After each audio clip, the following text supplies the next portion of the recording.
Assalamualaikum kawan-kawan. Hari ni dah mati dah kawan ni. Dah mati dekat sini dah.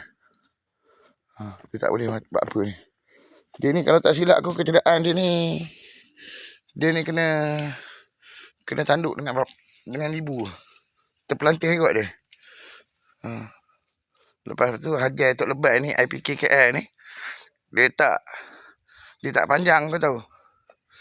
Dia tak panjang IPKKL ni. Sebab IPKKL ni dia prinsip utama dalam channel ni.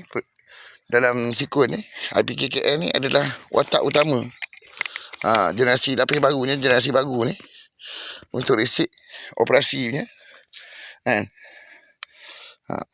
Lagi satu. Tu lah.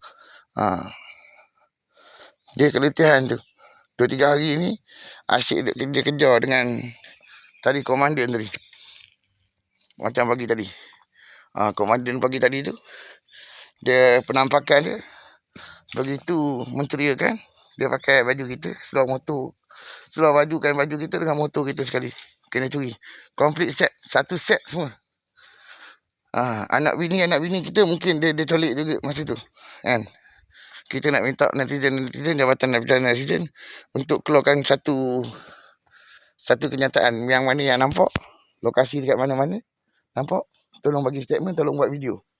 Kan? Sebelum ada ni. Kan? Dia bersama dengan siapa? Lagi satu kita nak minta kanda dia. Kanda dia. Dia ada kanda geng ni. Dia geng komandan Yusri ni, dia ada geng, ada kanda. Dia ada kanda dia, minta kanda dia mari lapor.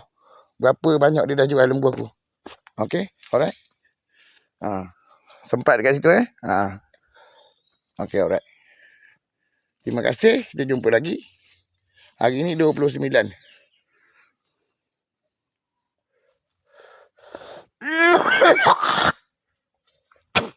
4/2026 11 Zulkaidah 1447 Hijrah kawan-kawan.